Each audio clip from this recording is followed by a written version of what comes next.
Hey guys, welcome back to another edition of the Detour Live. I'm your host, Dan Jones, as always, joined by four-time national road champion Johnny Trevaro. And Johnny, it's been a massive lead-up to the Tour de France. We're only a couple of weeks away. All the big lead-up races are in the can, so we should, on paper, have an idea of a bit of form, Johnny. Any surprises over the last week of racing? Well, Dan, great to see you. It seems ages, probably only been about 5 or 6 days, but yes, look, there's no doubt all the people we were talking about have all shown some form, except for one. Who? Mr. Roglic. Mr. Roglic hasn't raced anywhere. He's gone into his own altitude training camp, whatever. He hasn't raced in any of the lead-up races, so very unusual. I reckon he's still smarting from last year. He doesn't want to go in hot. He wants to come in the other way and finish strong. That's my thoughts on it. We'll see what happens. Well, another guy to get his expert opinion on, I think he's pouring himself a vino as we speak, is Scotty Mcgrory, who joins us now, Olympic gold medalist. Yes, very, very good, mate. It's Queen's birthday day, so have one for the Queen. But also, on a side note, it's obviously a day that they raise money for MND. And that's obviously got a cycling connection with the tragic passing of Gary West, who obviously had a lot to do with Adam Mears back in the day. So if anyone wants to donate to that cause, it's fightmnd.org.au. It's a great cause. So you probably all got your beanies, and if you're Collingwood one today, so you're up and about. Well, I did watch the MND slide. And it was fantastic, as it always is. And Neil Danaher, what a legend. He is just the most positive person I've ever heard speak. You just get goosebumps when you listen to him. He's quite amazing. Quite amazing. Back to the cycling, Scooter. Obviously, I was saying if before, we've had all the big lead-up races. What are the key sort of standouts for you in terms of rider performance that you've seen? Key standout, I think, is, and I look back up Johnny there with Primož Roglic not riding yet, so it's hard to gauge what his form is. And I think last year scarred him coming in. Remember, he was so good, even though he crashed out of the Dauphiné before the Tour de France, Dauphiné or Romandie, whichever, I can't remember now. But he was the best. He seemed to be the best or the strongest rider up until he decided to pull out after having a crash and think he needed to recover a little bit after that. But he was so strong in the lead up to the Tour last year. And then all the way through the Tour, right through to that final time trial. And he is completely flipping everything on its head this time and coming in without any racing. So this will be really interesting to see how he goes. But for me, it's just the strength of Ineos Grenadiers. Their depth of talent is just extraordinary. Look at Richie's form, winning Tour of Switzerland, who is himself a former winner of the Giro d'Italia. Geraint Thomas was really strong also at the Dauphiné, but they had Theo Gegenhardt, a former winner of the Giro, last year's winner of the Giro, also riding in defence. You've got Adam Yates sitting there as well, a Grand Tour winner. Craig Cosby, he hasn't won a Grand Tour, right? He hasn't won a Grand Tour. His brother. No, he hasn't won a Grand Tour, but he's won a. Oh, there you go. He should have then. But then you throw all the depth, so many incredibly talented riders that they've got to put together to create this incredible super team, if they want to, depending on who's going to ride the Tour at the end. But that's the thing that stands out to me tonight. It's like, who can get the better? Bernal obviously is not going to ride the Tour now after getting, that's already been banged on the head that he's not going to ride the Tour. But had he ridden the Tour de France, you've got the possibility of an incredible team, which then you also bring in, are they too strong? Well, we'll wait and see. You've still got Pogačar, I guess, as the favourite because he's the defending champion. Can he beat the might of Ineos Grenadiers? I think that's the thing for me. One thing for sure, Scotty, UAE, they will not be going into Paris in their slippers like last time. They won't be.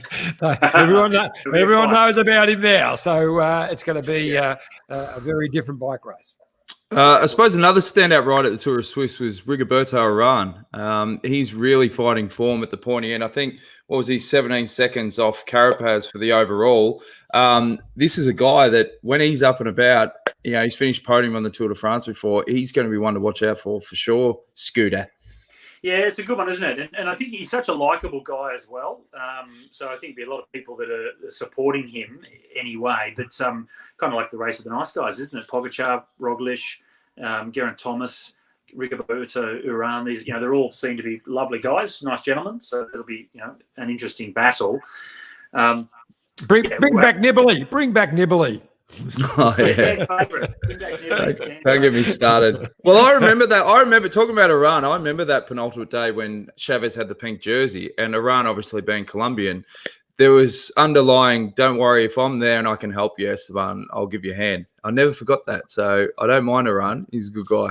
He's a good guy. You know what? It's interesting what you're saying, Scotty, because you're spot on, but he hasn't shown that form for more than a year. So it was such a reversal of form. That was a pretty brutal time trial, like up a mountain and down the other side. And he creamed them. He didn't just win it. He absolutely, daylight was second. So it was a wonderful performance. Yeah, it was, wasn't it? And that's what, look, we were sort of thinking, I reckon, going into this year that depending on what Bernal's program was going to be, it was going to be another, cruisy ride for Pogačar. Maybe Roglic will come back. But you throw in some extra riders now. And Geraint Thomas is back to pretty good form. And look, the other one, he's not riding the Tour, but if he hadn't had that accident last year, but that was Remco Evenepoel. We've seen how quickly he has come back. Remember during the Giro when he was starting to struggle, I did say, give him a month. This guy is going to be at another level and back to being superhuman. Well, it's been less than a month, and he's already come away with the win in Belgium. So he's already showing how much that Giro has put into that incredible physiology that he has. And those sorts of riders, they just take incredible steps with that kind of racing in their legs. And he's on his way back. Watch him at the Vuelta, probably not at the Tour, though. No, not riding the Tour. He will win the Vuelta. He's my pick for the Vuelta right now because I was so impressed with him in this last week. Okay, Tour of Belgium's got no big climbs or anything like that. But, it was to come back like that and just dominate it. Very, very impressive. I've got a question for you. What did Team Bike Exchange do leading into the Tour de France this year? Obviously, Lucas Hamilton's going to be riding the overall. Chavez was having a crack at Suisse. Given the depth of the GC guys at the pointy end, I mean, that is the cream of the cream. Do you just go all chips in and try ride GC? Or do you say, okay, let's ride it a bit soft in the first 10 days and try and pinch a stage in that second half of the Tour when these GC teams are sort of not going to be as fresh and try and get in a break? A combination of what you just said, mate. It'll be no chips in for GC. They'll give the boys with GC a chance, but the team will not be doing anything on the front. They're going for stage wins. So there's no doubt that Simon Yates is in there to win a mountain stage. And he's going to come out in great form out of the Giro. Definitely not for GC. He won't even. I don't think he will even finish it because the Olympics is a big thing for him, and he's set for it. So I wouldn't be surprised that he doesn't finish because only 6 days after Paris, the road race in Japan. So I think it's all chips in for stage victories, and I don't think they'll be going easy early because I think they reckon Michael Matthews can win one or either of those first 2 days because they're really hard finishes in Brittany. We know the Mur de Bretagne, or whatever it's called, that's day 2. We've raced up that where Cadell won his only stage. The year he won the Tour. And the day before, it's got a similar type finish that no one's actually seen before. So I think Michael Matthews will be in that mix early on. Do you think they're going to be going for the green jersey with bling? Why not? I think that'll be in the back of their mind, but we know that when he got it, and this is no disrespect whatsoever, but when he got it last time, you had Kittel, who was smashing everyone in the sprints, and then ended up not finishing the Tour. Sagan, same situation. He was obviously the favourite, then ended up having not finishing the Tour. So he inherited the jersey. Regardless of how you get it, doesn't matter. He got it in the end, but he wouldn't be going in as the favourite for green, but it's certainly in the back of their mind. Like all the sprinters, they want to go to try and win a stage. Once they've won a stage, okay, what else can they do? And that's when they start thinking about the jersey a bit more, I guess, legitimately. But they want to get that stage win first. Hamilton was also in good form though before he had to pull out last week. So it was gastro. The guys had to pull out. He was showing really good form and climbing. just behind the absolute best guys, or virtually right there with them. So, and a bit of gastro, a bit of, deli belly, a bit of barley belly, strips those last 1 or 2 kilos off, can be great for the riders. That's right. Well, four of them of the Bike Exchange team were out with upset tummies, which is just bad luck. But look, it's interesting, isn't it? We're talking about the tour. It's only 2 weeks away, less. It was 2 weeks on Saturday. So, going back to Team Bike Exchange, I do reckon it'll be all out for stages, and they've got quite a few different ones to fly. I think you'll get a couple of guys who'll try and lose some time early on, so they can get that break on day 3 or 4 and get led up the road. There'll be a few doing that old trick, but it can be very interesting. I'm looking forward to the first couple of days in Brittany. I love Brittany. It's sensational, windswept roads. It's always fantastic racing. How hard, Scooter, is it getting for teams to say, we want to have a GC focus if you don't have the budget? Like, if you don't, you look at the list of Ineos and who they've got pulling on the front. Is this something you reckon teams are going to be like, something needs to be done, or it just is what it is? I think it is just what it is, but the conversation will continue about salary caps, because the reason that Ineos have the incredible talent and depth of talent that they have is because they have so much money to pay these riders. And that's what I say. You've got Adam Yates and Theo Gegenhardt, throw in a Rowan Dennis, we saw what he did at the Giro last year. Philip Ogana, then you've got Richie. Richie Port, Geraint Thomas, Martinez, look how strong he was for Bernal. Yep. All of those guys into one team and ride the Tour de France, well, their biggest challenge is within their own team. So, that's where the discussion starts. Are they too strong? Is it bad for the sport? At the moment, it hasn't been. The racing's been fantastic. Pogačar is the defending champion of the Tour de France. Roglic was his biggest rival. So right now, I don't think it's a valid discussion, because they're not as completely dominant over the last 8 months as perhaps they were previously with Froome, and then we go before him. And this guy's still only young, isn't he? Pogačar. So he's got plenty of time to come. And he just won his home tour. He's on good form. It's a soft win for him, without disrespecting the people he beat. But, it wasn't against the absolute Tour contenders. Ulissi was second overall. He's not one of the favourites for the Tour de France or the Giro or the Vuelta. Still, it's just a show of form from him, and maybe an easier race for him building into the Tour de France. Man, he didn't have to go so deep, which I think is probably a really good thing, that he hasn't had to go and race a World Tour race, or decided to not ride one of the really big ones leading into the Tour de France, going with great form. He'll be jumping out of his skin. From a... You don't think so, John? No, I most of what you say, but I think I'd rather be having a Tour de Suisse or a Dauphiné in my legs just 2 weeks before the tour than something soft. But I was impressed with the way he won one of the earlier stages. He just hit him early right away. It was just almost disregarding everyone, and just showed what he could do. So his form's good, and he's my favourite, my pick.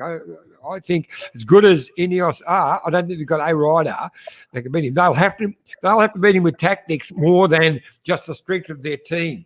They'll have to be using the fact that they've got 3 guys, maybe 4 guys capable of winning to put up the road.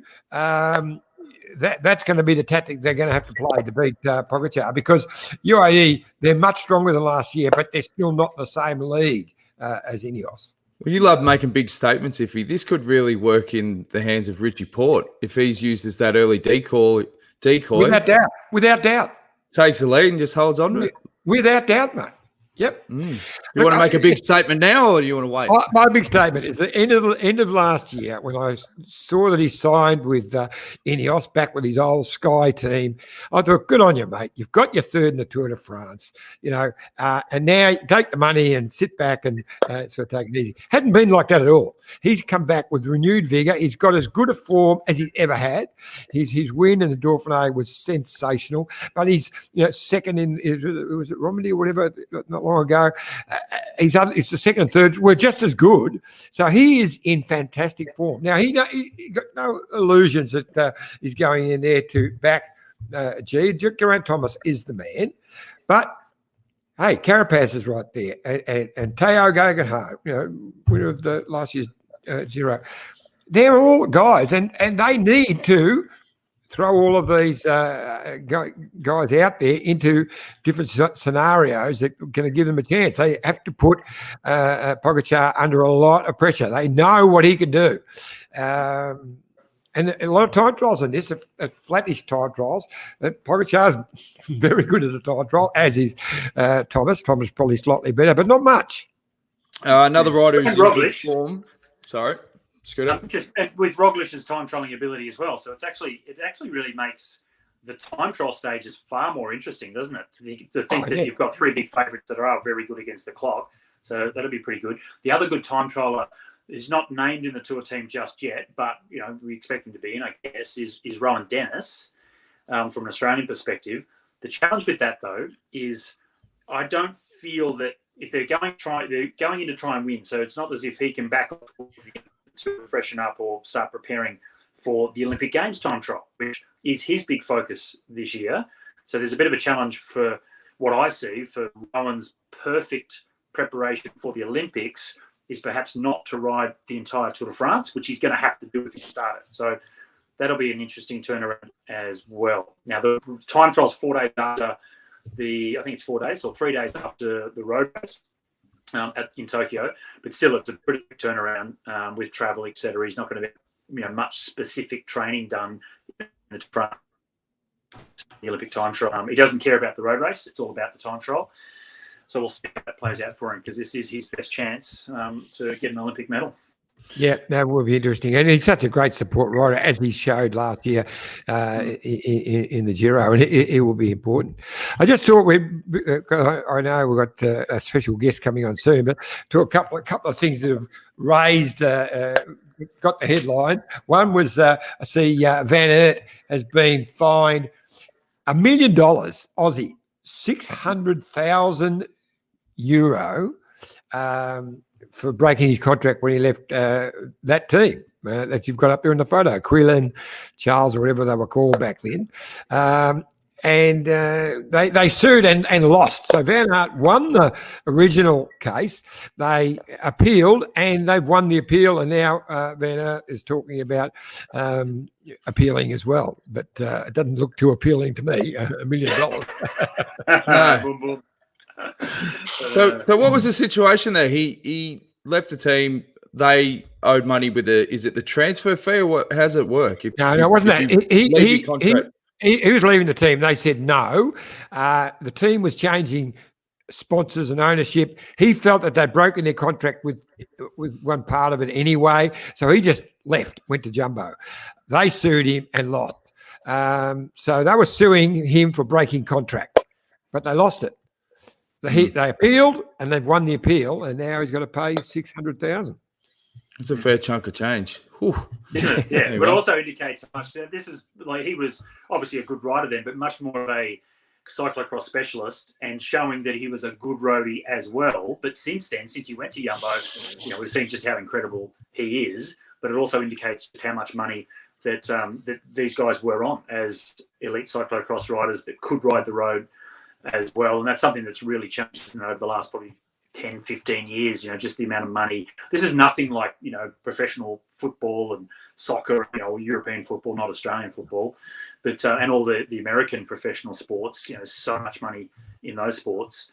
But traditionally within cycling, it just sort of shows the kind of some of these guys now commanding, which is great for the sport. Like I like that. We think if it's not the hardest sport in the world, then it's pretty damn close to it. And these guys work pretty hard at it and they're passionate about it. So I think they should be rewarded somewhere near or closer to some of their counterparts in some of the other professional sporting codes. So it's good to see that sort of money up there. But gee, I tell you what, it's got the bank if he has to pay that back. Exactly. Get the team going for another year would be great. Now the other thing that popped up in the headlines was Van Schip riding for us. There's a picture of the special bars for Beat Cycling in the Tour of Belgium, and he got kicked off the race for his position. And so the interesting thing was it passed all of the rules and the officials at the Tour of Belgium. I passed it that morning and everything. But then after reviewing it, they kicked him off the bike race because what I could read about it, it's not so much the bars. They've kicked him off for using that position. So the bars are okay, but you can't lay across them and use the streamlining position that he did, which is what they're actually called the Spico Aero breakaway bars. Well, if that's not exactly what they were designed for and exactly what he was doing, because he was in a great breakaway and did it really well. But anyway, it got him kicked off the bike race.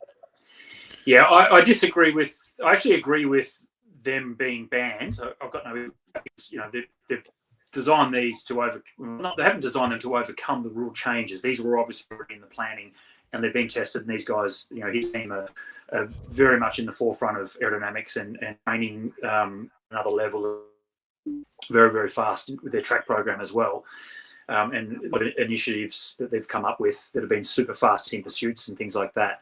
It's the fact that they've let him ride and then disqualified him. I think once you've started, it's okay. Yeah, the UCI stepped up. It wasn't the bars, it was the way he rode with those bars. And he was involved in the development of the bars as well. Remember, because it wasn't he the guy on the track who came out with those really small handlebars, like about 6 inches wide, a few years ago? Yeah. Well, Glenn O'Shea tried a pair of track bars for the Omnium, actually, because they used to have the flying lap time trial in the Omnium, different format now that we'll see at the Olympics this year. But to try and get more aero, he had a pair of bars that he was trialling before the Rio Olympic Games and at the Rio Games, and they were only something like 20 centimeters wide, super narrow little things. He didn't actually end up using them in competition. So this is an alternative. It is to try and get more aero, and I understand that they've been allowed to use them, but then if you touch the bars with your forearms, then you're breaching the new regulations, and that's why they've disqualified him.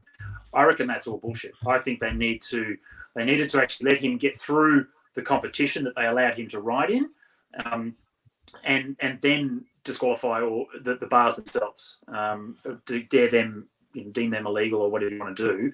But once he started the race, of course, he's touched his elbow. He hasn't done what the rules say with the new rule changes, where you're dangling your hands over the top of the handlebars, not holding on to anything.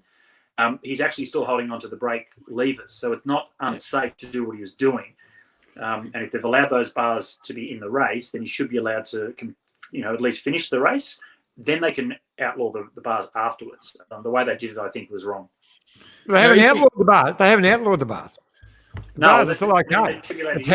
It's how you ride. Yeah, but it's how you ride with them. But if he's holding onto the brakes, he's still, because the whole point but he didn't. It's all about where you put your arms and how you ride. You're on the inside. I was just reading the story about it before, and that's what they've said. The bars are still legal. How you ride with the bars is what's going to bring you unstuck. Okay. Anyway, let's move on. One other talking point you didn't mention, one of the biggest talking points was Cav, the Banks missile. He's back. Well, last stage of Belgium, and there's obviously a bit of chatter around will he ride the tour, and it's all coming down to cashola again, Scooter. Like, apparently he's not being paid enough to be the main guy for the sprints, so he's trying to renegotiate his deal. And I think if he can hold him to the gun and say, if you want me for the tour, I want another year on the contract. I mean, he's got all the chips at this point, doesn't he?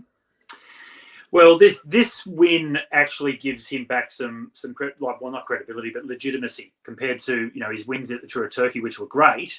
But the competition wasn't so good, whereas this was up against some real gun sprinters. Caleb had a couple of wins in this race, and he was further down in the top 10. Couldn't compete with Cav at all in that final sprint. Tim Miller was up in the mix as well. Then you had Groenewegen, so some really good fast sprinters. The first time that he's actually had a win this year against some real sprinting guns. So, and what was so impressive, Scooter, was if you watch the replay again. Malia actually gets past him, actually gets in front, and he comes past him again. It was a very, very good win. Yeah, it showed strength, didn't it? But the interesting thing you're talking about, Dan, so it's not that he's saying, I want more money to ride the tour. He said, well, I wouldn't even contemplate riding the tour on my base contract. And the team have said exactly the same thing. What's his name? The team boss? Patrick Lefevre. Patrick Lefevre come out saying exactly the same thing. He said, look, we're hoping Sam Bennett can be there. If Sam can't be there, we would have to renegotiate the contract for Cav to be rode, because he shouldn't ride the Tour de France on the bare minimum. We'd have to renegotiate that. Why can't you just go, you signed it, stiff shit? Yeah. Well, it's good. The good thing is he's saying it because he agrees. They're not going to ride for that. No. You sign a contract after the fact. Oh, now it all lines up. You want to do the tour. You want more money. Sorry, mate. That's not how it's gone. You're making it sound like I won't ride unless I've got my money. No, I've never was in to ride the tour. And he said, even now, he says, I would have said, Mark, you're in to ride for the team. And if the team wants you at the tour, be a team man and shut up. You're rich. You wipe your ass with €100 notes. Saying the same thing. Ride the tour. Lefebvre is saying the same thing. He should be. If he's riding the tour, he deserves a bigger contract. And Lefebvre is also saying, I might look at it anyway. I might sign him up for next year. Yeah. Yeah, they can both say it, and it's both bullshit. He signed on. Exactly. You cynical.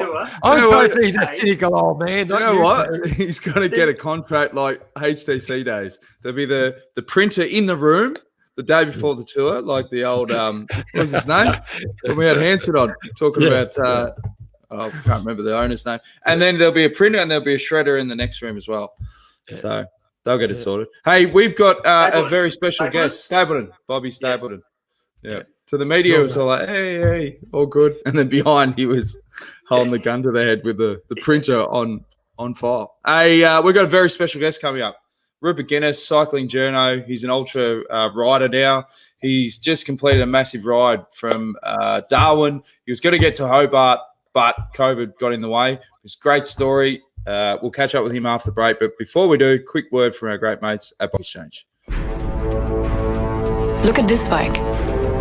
You think it's just a bike, right? But it's not. It's a bike 374 people are looking at. This guy, this girl, them, all looking at it. People from here, there, and wherever this is. People that are looking for a bike. Or just a piece of it. Amateurs, semi-amateurs, and pro-amateurs. This guy wants this bike, but with this crank and these bars. This could be the perfect match.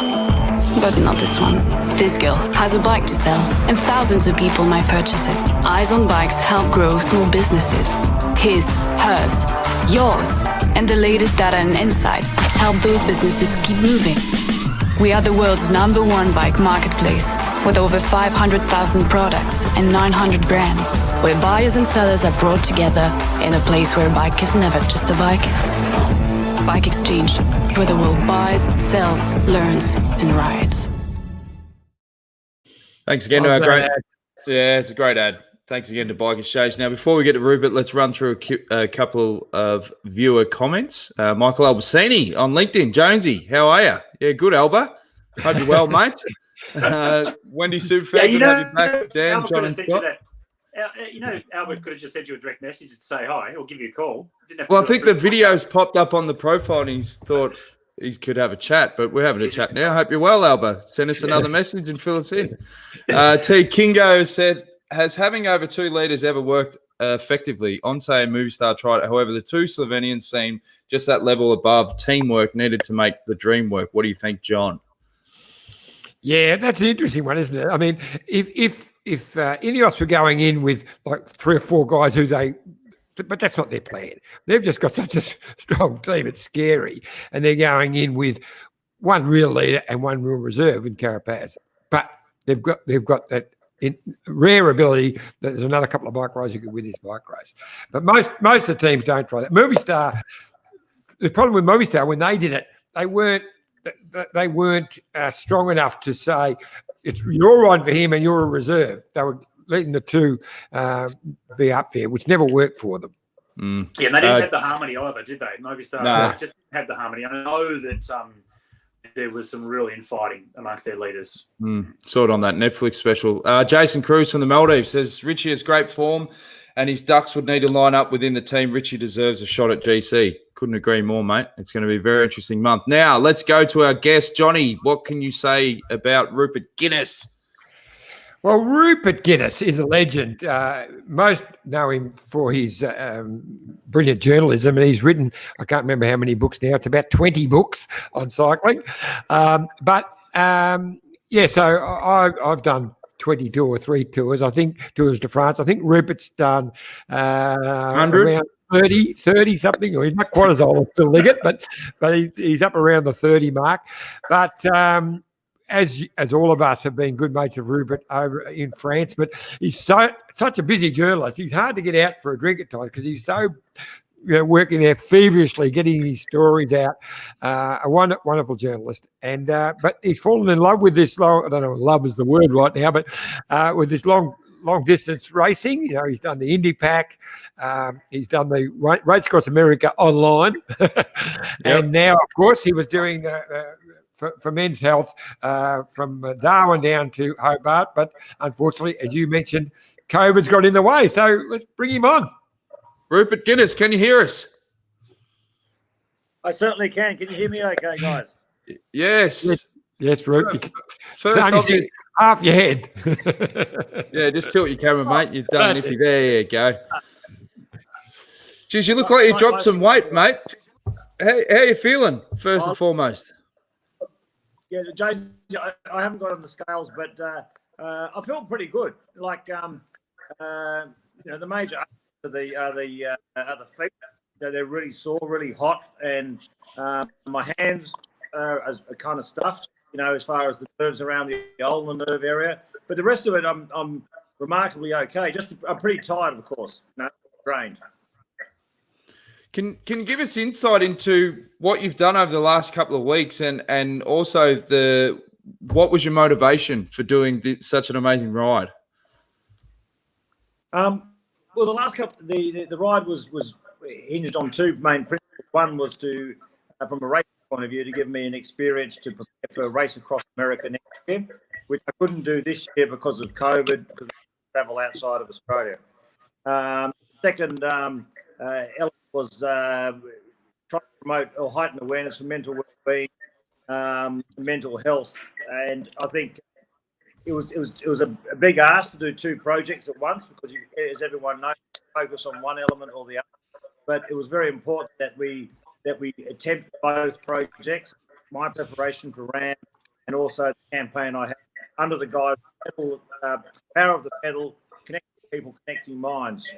I was quite happy if trying to prepare for RAM was compromised by the campaign for mental health, because it's really important now, as you all know. But also, I just was the Power of the Pedal campaign. I want to get going on itself.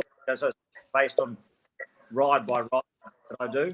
That is an ongoing campaign. So it was an ambitious project, but and it was certainly one that provided a lot of unexpected challenges. But as we all know in life, how you respond to those unexpected challenges, that's the measure. And right now, myself and the support crew are extremely happy as we sit here in Adelaide with a nice little rosé.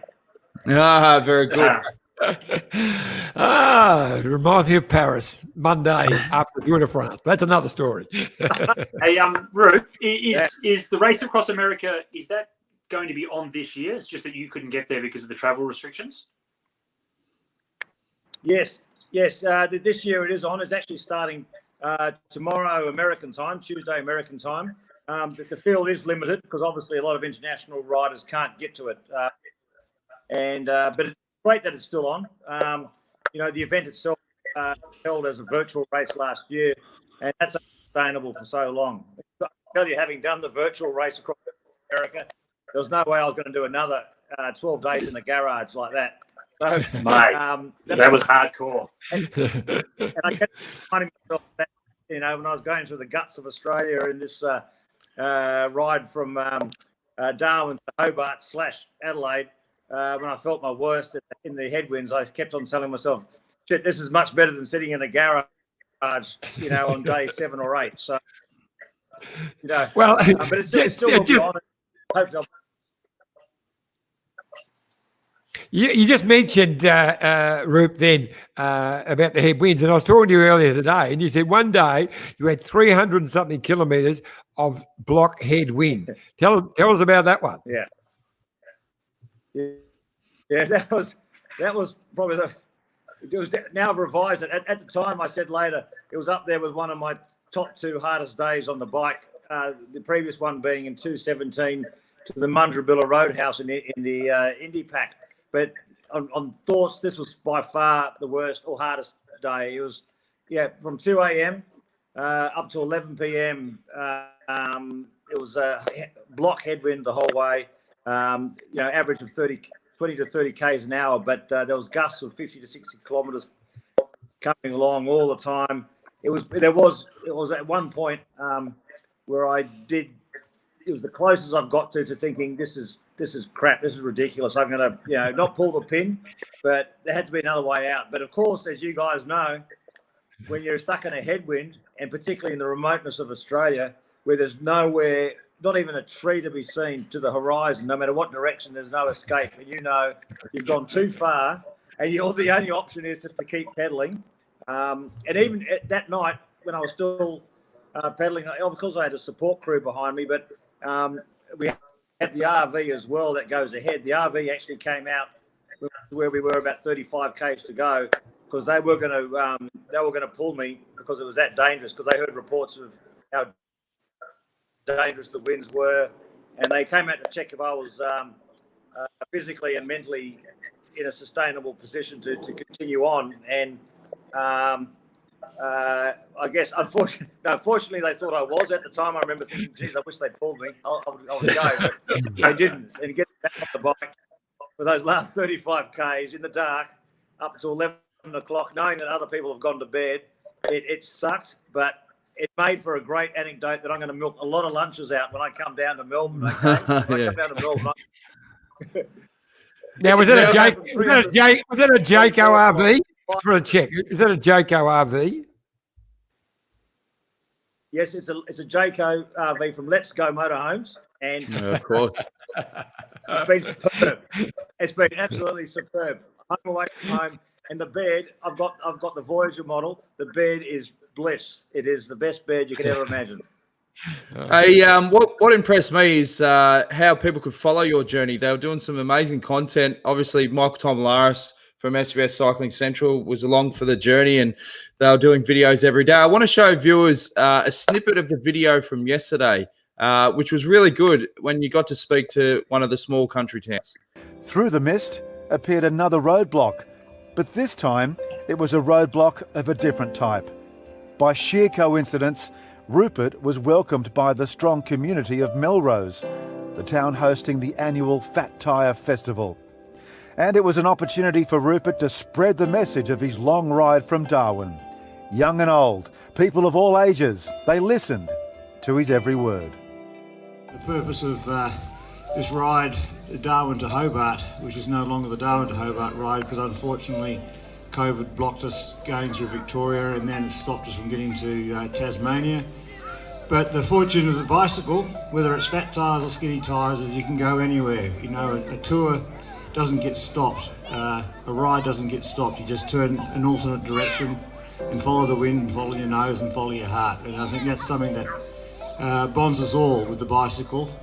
And as Tomo said, a large purpose of this ride is to promote, to heighten awareness for mental health and well-being. I was very much struck by this cause when I did the first Indy Pack in 2017, where tragically Mike Hall was killed near Canberra. But what I found along the way in 2017 and 2018 was coming through towns like Melrose, when you were struggling, when you were beaten, or you thought you were beaten, you're on your knees, you just needed a smile, a friendly face, and it always came. It always came just when you needed it. It's fantastic stuff. How emotional has this journey been, Rupert? You talk about, the block headwind days and when you want to give up, but being able to pursue through that and then meeting people along the journey and sharing that message. Yeah, Jonesy, that was I haven't seen that video since. As you can imagine, I haven't seen a lot of the social media because I've been on the bike, and just use it there. It does. it reinforces what it's all about. Country folk are great folk. You can be on your busted knees, and you know that people in the country have been struggling. You've got me. You've tapped the nerves now, Jonesy. Gosh. No, sorry, mate. You know that they're struggling. They've had bushfires, droughts. Bushfires that had drought, let alone COVID.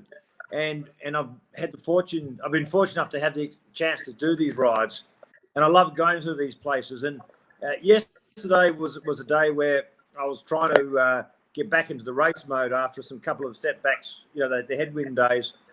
But you come into a town like Melrose, for example, which I knew they were having a festival, and you can't help but stop. And it's an opportunity, a privilege to say thank you. And I know that they're going through tough times. Mm. And well, I think it's something that yeah. You're right, mate. Sorry, guys. We're fortunate to be on bikes. No, it's good for the ratings, mate. It's good for the ratings. Sorry, I'm tired, but I feel very fortunate to have had that opportunity, and it's not just Melrose, as you guys know, it's every country town out there. You've all been there in races, and we've all been in country towns around the world. We're so fortunate to have experienced what we have, and even like when I was talking about my experiences we're trying to simulate the RAM race experience. I didn't get the kilometres I wanted, but that means nothing compared to the moments like that at Melrose or even later that night at Kapunda. And I was actually getting back into race mode, flying along. I had another great 24 hour. I think I did before we finished in Adelaide. I did 389 kilometres, and I could have finished in Adelaide just an hour or two later, over 400 kilometres, but we stopped, at the top of the gorge coming into Adelaide because SBS have been great support. They wanted to film a dawn arrival, so we just slept by the footy ground there. But we had those great moments. But even in Kapunda, there was a family that came out to the garage there, Servo. There was a young mother with two kids, her mother and the grandmother and the husband. They came out, and then as they left, there was a bunch of young kids, about 15 of them, and they came out because they saw something was happening. We spent an hour and a half, 2 hours talking to these people. So race mode didn't mean anything then because I realised that we're connecting with people, power of the pedal, connecting minds, connecting people, and trying to get people to talk. So it was a fabulous experience, that whole one, and just seeing that clip in Melrose, certainly, obviously it touched a nerve, opened the floodgates, but I'm not ashamed, mate, because it's what we're about. No, you should be, mate. I was being flippant, but me, that's what I do. No, it was beautiful, and the people love you, Rupert, because you are. No, they do, because you are transparent and you're honest, and that's the person you are. So it's fantastic, but. Mm-hmm. Hey, so I followed you on when you did the Indian Pacific Wheel Race 2017. You mentioned before, and you were doing little videos all the way through. Obviously, you're trying to. It's a race, and you're spending a lot of time on the bike. Now that was a solo. Well, everyone started together, but pretty very quickly, you're out there on your own, no support crew, which is just an incredible thing to go through. And I actually, when I first heard about that event, I contemplated doing it myself, and it was more about whether I could actually, just being out there on your own with yourself, actually having to deal with being on your own, and your own demons. I know you got pretty emotional through that. What's driven you to do that race or that event, and how hard that was as an individual out there on your own, unsupported, and now continuing on that with the race across America. Now this, what you've just achieved. What is it that's within you that you're being driven by? Yeah, it's a good question, Scotty. It's one which like originally on its pure basis, obviously in ultra riding, it is a discussion point. What's harder? What's the biggest challenge? Solo, unsupported, or solo supported? And I guess as a journalist in me, I thought, well, find out for myself, really. and try this supported event.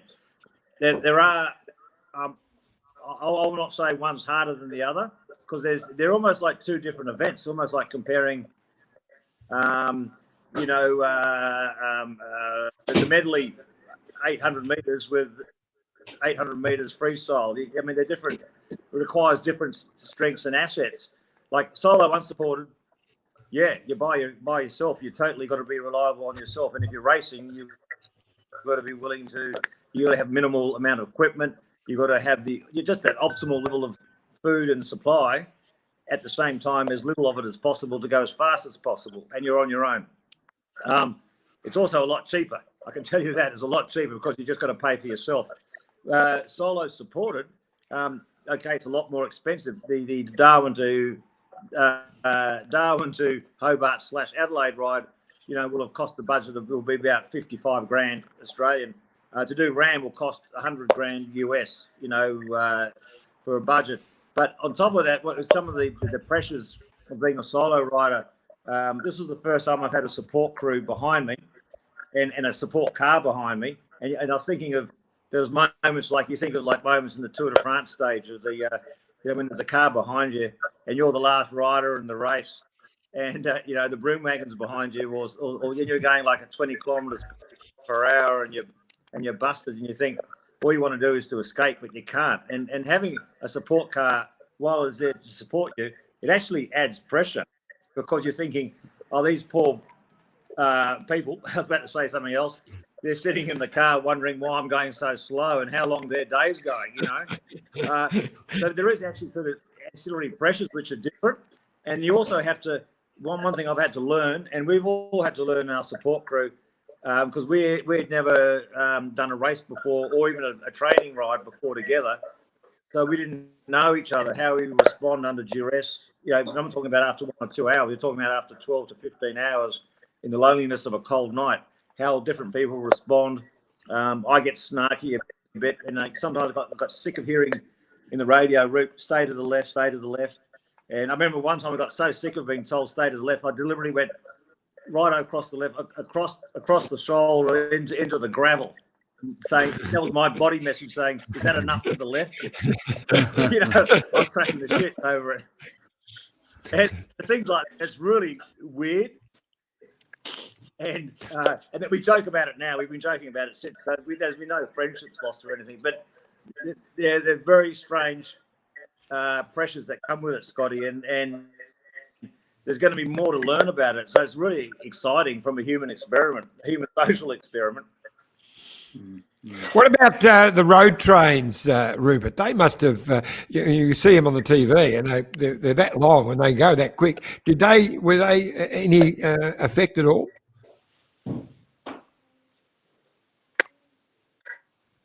No, the road trains, experienced them in impact. At least I wasn't.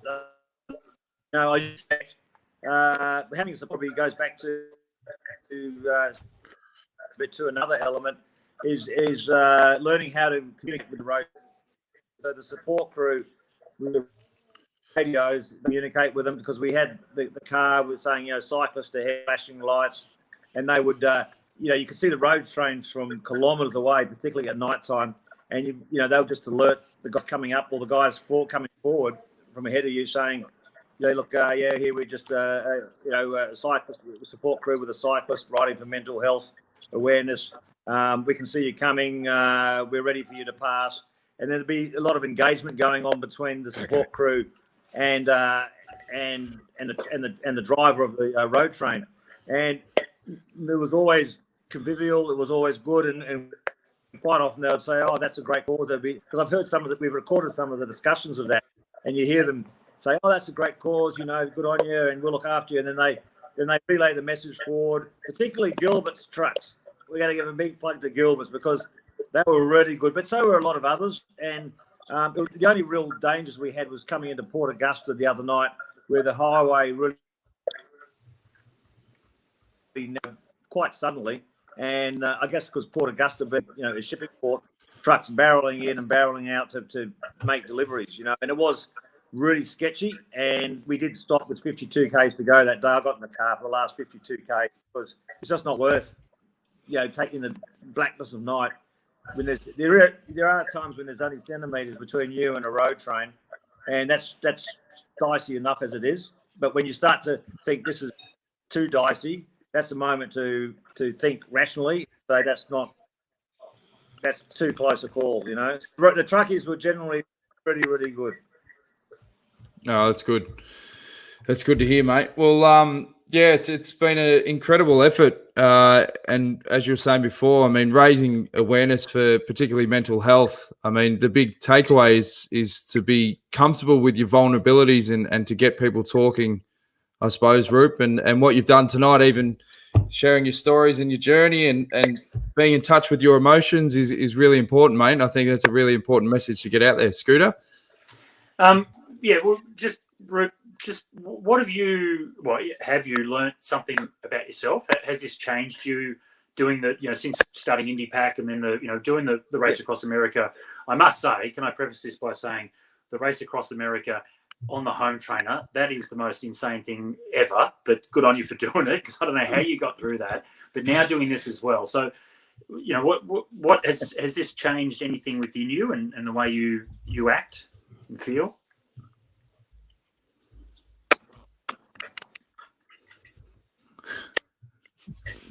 Burgers.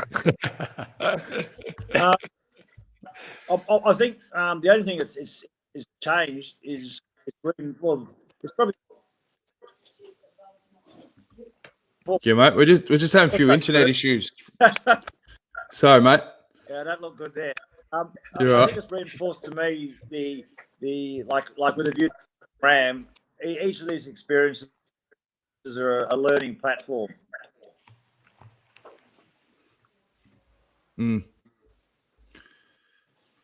Sorry, internet's just dropping in and out a bit, Rup. That's right. We're used to this on the detour. Well, I just like to say, Rup, I've missed not being at the Tour de France for the last, this will be the second year. I've missed it. But what I've missed most about that is our Monday lunches, which have become quite famous or infamous. And let's hope next year we're back. I think we've lost him. Well, it was fantastic having Rupert Guinness on the show. He's an absolute legend. It's a fantastic journey, and what he's doing, I mean, geez, I wouldn't be able to get through one of those days, let alone what he's doing back to back. Did you watch, Dan? Did you watch much of the did you take much notice of that IndyPac, the Indian Pacific Wheel Race that he did in 2017? Yep. That was, and obviously it was tragic, the tragic end to it all. But I remember watching those videos of Rupert that he put up, and he was quite emotional. And I was genuine about saying that I did consider doing it. There was one before that. There was the race to the Rock, and I went from Adelaide up to Ayers Rock, and then the IndyPac was the next one that organisation put on. And and I actually, I seriously did contemplate doing it, but one of the things that I stopped, my own competitiveness, and John's the same, we've got this sort of inner competitiveness that if you're going to enter something, you're going to try and do the best you can. Now, I was not going to be competitive against those real ultra endurance riders. They are just seriously something next level, which would have been a challenge for me to be able to not keep up with them. And then it would have been really a race against yourself and lack of sleep. And, like most sort of, I guess, your elite competitors and athletes, we don't go with lack of sleep. It is all about recovery as well. You train as hard as you can for 2, 3, 4, 5, 6, 7 hours a day, but then you get a big night's rest, big sleep recovery, so you can train hard again the next day. That's not the way these guys do it. They sleep for 1 hour, 2 hours a day, and then just keep going. And I was genuinely nervous about whether I put myself in that situation, how I would mentally be able to get through that, with lack of sleep and just keep pushing yourself, and then not being competitive against those guys, throw it all in one big melting pot. And I was a bit worried about how I'd actually cope with that. So just in the end decided not to do it. So I've got full admiration for the guys that can and guys and girls I think Sarah Hammond is. She's one of the incredible athletes that does it as well. She actually won the race to the rock, the first one that they did, against the male competitors. So yeah, she's someone that can sleep less than anyone else, and I don't know how they do it, mate. It's full admiration. Hang on, he's back. You got better internet, Root. You're near the Wi-Fi box. Yeah, I must be. I've also plugged my phone back in the. It was down to 1%. That must have been It's always the way. modern technology. Yeah, well, if you just said how much he apologies for missed that you, before. mate. Yeah, if you just said how much he missed you at Yeah. the tours and those long lunches. Yeah, the infamous Monday lunch. Next year, mate, we're gonna be back. I mean, it started off with just Rupert and I having lunch, and then gradually it became. No, I was there for the first one, mate. So was I. Yeah, we were there. Forget So that don't quickly. you don't take credit. No, I you think we weren't. No, you were. weren't. No, you Yes, weren't. we were. No, you weren't. We No, you were. weren't.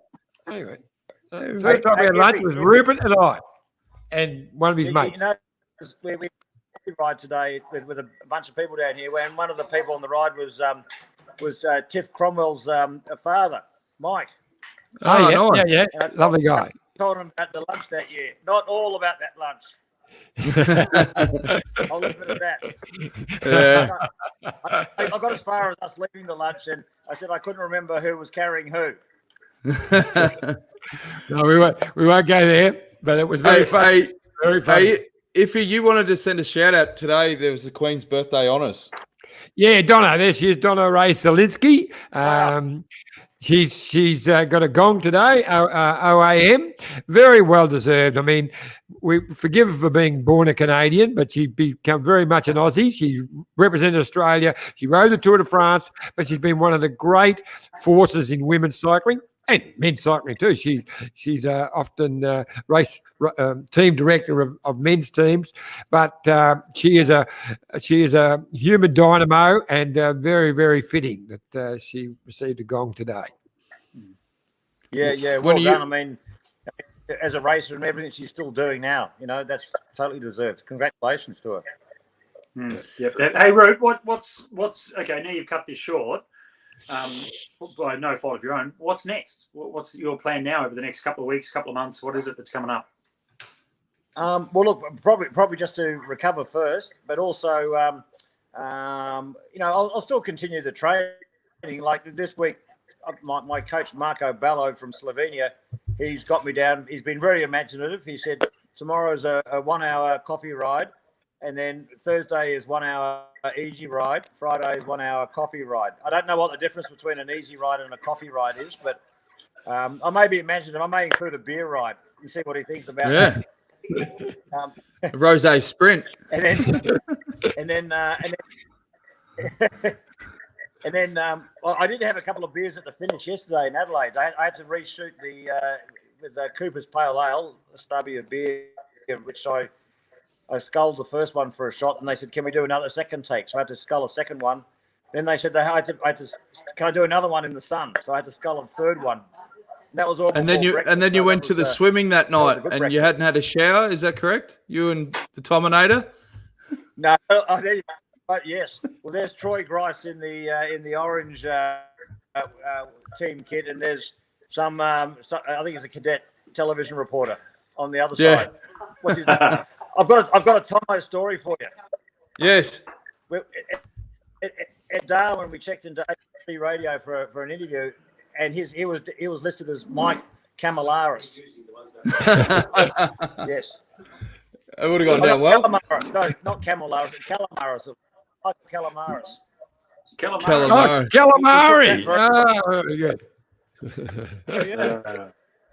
Hey, Dan, can you throw that photo up again from the swimming? From the swimming. Yep. Yeah, the one from the swimming. Because you said that, did you go to the swimming after not having a shower? By the reaction of the man behind, who feels quite repulsed, and the woman in front. Good pickup, there was Scotty. a pretty strong odour going on there. Yeah. Both the boys have got cross-eyed as well. Yeah. The boys are shocked. I don't know. Which way to look? The woman in front, she doesn't look too happy. No. It's well picked up. Oh, well. Anything you want to add before we go, boys? It's been a monster show. We've we've loved obviously having Roop on. Anything you want to add before we wrap things up, Iffy? Hey, well, let's ask Roop. Obviously, you've been busy the last couple of weeks, but obviously, as Australia's most prolific Tour de France reporter, going back to the days of Phil Anderson in his early days, you've been around for so long. What are your thoughts on going into the Tour de France now? It's only a couple of weeks away, and who are the big favourites? Well, my thoughts are going. I mean, I won't be going to the Tour de France. So I haven't got I can't get a working gig anyway, so it must be past my use-by date. But I reckon. Look, I think it'd be obviously an exciting tour. I know you were talking about Richie Porte earlier. I do believe Richie will have an exceptional tour, and obviously we can see the form that he's in this season is great. He's in a great state of mind. His whole family situation is very happy and stable, and we know that when Richie's, when he's like that, things go well for him. Also, I think, as you were talking about the strength, it's interesting that debate or discussion you were having earlier about, the two leaders or whatever. But I think Sky, Ineos, or Grenadier, whatever you call them now, they do have so many potential leaders. They've shown before they don't mind who wins, even though they'll say so-and-so is the leader and so-and-so is the backup. They don't mind who wins, just as long as the team wins. And those riders all know, even if they're a designated leader, that doesn't rider. That culture and that team now is, they know that you may be the number one leader at the start, but that doesn't mean you're going to be the protected rider at the end. And I think for someone like Richie, I still believe he can win a Tour de France. I'll leave it at that. But you need, as we all know, as Cadell showed, you need the perfect environment to do that. Every rider needs the near perfect environment, and that's not a given either. But I think Richie's in the best physical and mental state of his career right now to produce the best possible opportunity, to make best of every opportunity that comes his way. Leave it at that. I just think, he's got his podium. There's pressure off him there that he's strived for. So I would not be surprised if he was in yellow at the end. Sorry, Richie, I've put too much pressure on him now. I love it. I love it. That's sensational. Yeah. There you go. So that's how it's going to be very, very interesting, Roop. As we said, we've really appreciated you being on the show, mate. You've done a sensational effort. Everyone's getting behind the cause as well and spreading, awareness for mental health. And we look forward to the next adventure, mate. We'll be tuning into SBS Cycling Central Facebook page and following the journey. But we hope we can all get back to the tour again one day and have that rosé lunch for sure. That was obviously the best part of the trip, mate. Oh, yeah. You wouldn't do it otherwise, would you? Nah, no point. No point. Enjoy your recovery, Roop. You've earned a bit of a break, mate. No, thank you very much, and I really appreciate your support. And sorry I wasn't able to get back to you when you were messaging. You were both, Jonesy and Niffy, were messaging me. My mobile wasn't operational. Bullshit. You're at the bloody swimming on the cans. That's fine. That's fine, mate. All good. We'll speak to you soon, Roop. Okay. Take it easy. Thanks, mate. See you, mate. Thank you. He was sculling Cooper's, mate. He was off his head. That's why he didn't respond. Yeah, that's it. It's always tougher when you're doing an interview, though, and there's that 4-second delay because you say something and then you get another sentence in and then he laughs at what you said. Then you go, "Now, what's going on?" But then we picked that up early on. But that's just South Australia. Everyone else. Yeah, that's right. Everyone that's time. Right. Just South Australia's slightly behind. Yeah, exactly. All right, boys. Well, thanks for a massive show. We've still got some more podcasts to go before the Tour de France kicks off.